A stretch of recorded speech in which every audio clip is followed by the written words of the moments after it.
पिता परमेश्वर, आज फिर मैं जब आपका वचन खोलता हूँ प्रभु, मैं धन्यवाद करता हूँ कि हर दुख परेशानी समस्या में आप मेरा साथ देते हैं प्रभु, और आपके कान अपने बच्चों की पुकारों की तरफ लगे रहते हैं।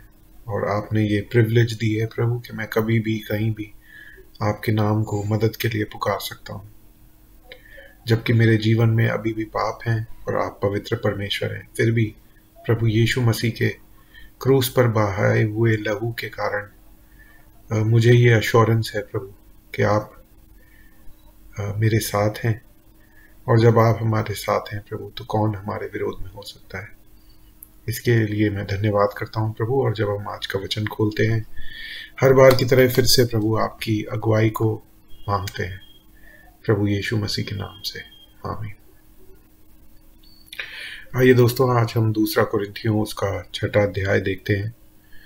यहाँ पे पौलुस इस तरह से बोलता है, हम जो परमेश्वर में सहकर्मी हैं यह भी समझाते हैं कि परमेश्वर का अनुग्रह जो तुम पर हुआ व्यर्थ न रहने दो, क्योंकि वह तो कहता है, अपनी प्रसन्नता के समय मैंने तेरी सुन ली और उद्धार के दिन मैंने तेरी सहायता की। देखो अभी प्रसन्नता का समय है, देखो अभी उद्धार का दिन है। इंग्लिश में लिखा है, today is the day of salvation. यानी कि जो किसी को अगर निर्णय लेना है उद्धार के लिए तो वो आज ही ले। जैसे ही उसको सुसमाचार सुनने को मिलता है उसी दिन वो फैसला करे कि क्या वो यीशु मसीह को अपने उद्धारकर्ता के रूप में मानता है या नहीं। और इसी वचन को लेके जो आजकल ऑल्टर कॉल होती है, वो कहीं ना कहीं इस वचन से हम जोड़ के देख सकते हैं, जब हम लोगों को कहते हैं कि क्या आप प्रभु यीशु मसीह पे विश्वास करते हैं, और उनसे अपने पापों की क्षमा के लिए प्रार्थना करके उनको अपने मन में बुलाते हैं। तो ये वचन अगर इंग्लिश में देखें तो बहुत ज़्यादा क्लियर है। आइए हम देख लेते हैं, एक सेकंड ही लगेगा इसको। For he has said, I have heard you in the time accepted, and in the day of salvation have I succored thee or succored you. Behold, now is the accepted time. Behold, now is the day of salvation. फिर पौलुस कहता है, हम किसी बात में ठोकर खाने का कोई भी अवसर नहीं देते कि हमारी सेवा पर कोई दोष ना आए, परंतु हर बात में परमेश्वर के सेवकों के समान अपने सद्गुणों को प्रकट करते हैं, बड़े धैर्य से, कलेशों से, दरिद्रता से, संकटों से।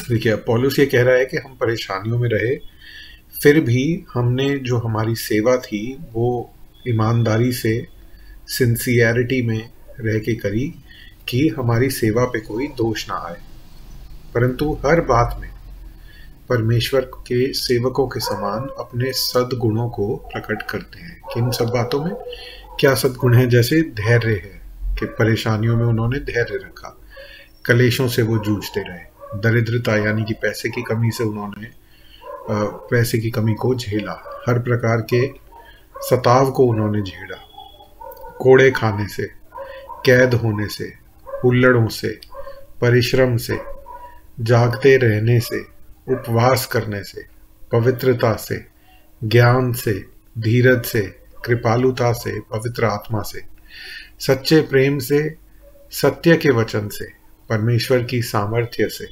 धार्मिकता के हथियारों से जो दाहिने बाएं हैं, आदर और निरादर से, दुर्नाम और सुनाम से, यद्यपि भरमाने वालों के जैसे मालूम होते हैं तो भी सच्चे हैं। मतलब वो अपने लिए कह रहा है कि हम इतनी परेशानियों से झेल के इतना सब कुछ करते हुए कुछ लोगों ने हमें भ्रमाने वाला कहा, लेकिन फिर भी हम सच्चे हैं। तो इनडायरेक्टली पौलुस जो कोरिन्थियों के लोगों को बता रहा है कि तुमने जो शायद ये सोचा कि हम भ्रमाने वाले हैं, वो हम नहीं हैं, हम सत्य हैं, अनजानों के सदृश्य हैं तो भी प्रसिद्ध हैं, मरते हुओं के समान हैं और देखो जीवित हैं, मार खाने वालों के सदृश्य हैं परंतु प्राण से मारे नहीं जाते, शोक करने वाले के समान हैं परंतु सर्वदा आनंद करते हैं, कंगालों के समान हैं परंतु बहुतों को धनवान बना देते हैं, ऐसे ही जैसे हमारे पास कुछ नहीं फिर भी सब कुछ रखते हैं। देखिए, जो 10वां वचन है ना, ये बहुत अच्छा है As sorrowful yet always rejoicing, as poor yet making many rich, as having nothing yet possessing all things। और ये एक मतलब ध्यान रखने वाला, याद रखने वाला वचन है कि हमारे पास कुछ ना भी हो तो भी हमारे पास सब कुछ है, क्योंकि हमारे पास प्रभु यीशु मसीह है। हे कोरिन्थियों, हमने खुलकर तुमसे बात की है, हमारा हृदय तुम्हारी ओर खुला हुआ है। तुम्हारे लिए हमारे मन में कुछ संकोच नहीं, पर तुम्हारे ही मनों में संकोच है। अब देखिए यहाँ पे बात क्लियर आ गई ना। पर अपने बच्चे जानकर तुमसे कहता हूँ कि तुम भी उसके बदले में अपना हृदय खोल दो। मतलब पौलुस ने तो अपना हृदय तुम्हारी तरफ खोल रखा है, तुम भी पौलुस की तरफ अपना हृदय खोल दो। अपने मन में डाउट मत रखो कि सही है या गलत है। अविश्वासियों के साथ असमान जुए में न जुतो। और यहाँ पे जो जुआ है ना, वो है जो जैसे दो बैल जब खेत जोतते हैं तो उनके जो गले पे एक लकड़ी लगाई जाती है उसको कहते हैं जुआ। जो यहाँ पे जुए की बात हो रही है, ठीक है। तो ये शादी के विषय में एक अलग, जो अभी तक बोल रहा था पौलुस, उस विषय से थोड़ा सा हटके इन्हें बता रहा है कि जो अविश्वासी हैं उनके साथ मत जुड़ो।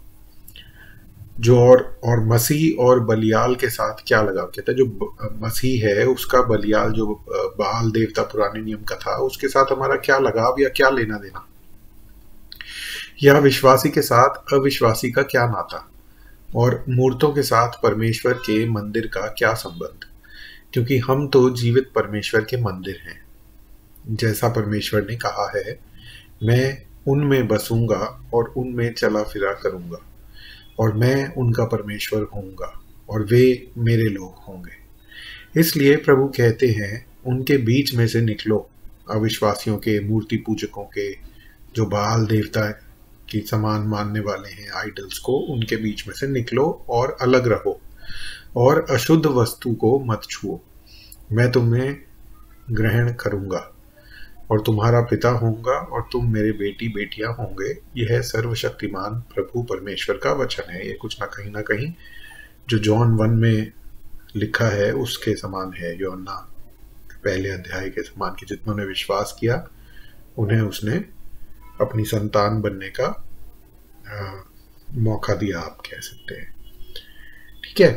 तो यहाँ पे बड़ा क्लियर पौलुस बता रहा है कि विश्वासी और अविश्वासी, यहाँ पे सिर्फ मैं समझता हूँ मैरिज तक ही सीमित नहीं है। मैरिज तो बहुत इंपॉर्टेंट डिसीजन है, इसलिए उस पर हम अप्लाई कर ही सकते हैं, पर बिजनेस पार्टनरशिप्स और सब चीज़ों में भी अप्लाई कर सकते हैं।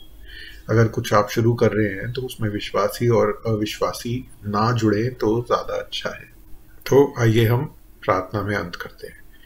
पिता परमेश्वर, आज हमने जो भी पढ़ा उसके लिए हम धन्यवाद करते हैं प्रभु। इस बात को हम याद रखने वाले हों कि हमारा मेल, विश्वासियों का मेल अविश्वासियों के साथ नहीं है। इसका मतलब ये नहीं कि वो हमारे दोस्त नहीं हो सकते, हमारे साथ बातचीत नहीं कर सकते, हम उनके साथ उठ बैठ नहीं सकते, पर परमेश्वर किसी फॉर्मल एग्रीमेंट में जुड़ना एक तरह से फायदा नहीं होगा विश्वासी के लिए, खास करके मैरिज के संबंध में, शादी के संबंध में। तो पिता परमेश्वर, इस बात को हम ध्यान रखने वाले हो सकें, अपने मनों को आपके वचन के अधीन लाने वाले हो सकें। और पिता परमेश्वर, हम सच में देखते हैं कि किस तरह पौलुस ने, जो उसकी सेवकाई थी, जो उसकी बातें थी, वो सच्ची थी जबकि लोग नहीं समझते थे। फिर भी पौलुस ने यह बताया कि उसने कितने दुख झेलते हुए भी परमेश्वर की सच्ची सेवकाई को नहीं त्यागा। प्रभु, हमें भी उसी तरह का बनने में मदद कीजिए। ये प्रार्थना प्रभु यीशु मसीह के नाम से मांगते हैं, आमीन।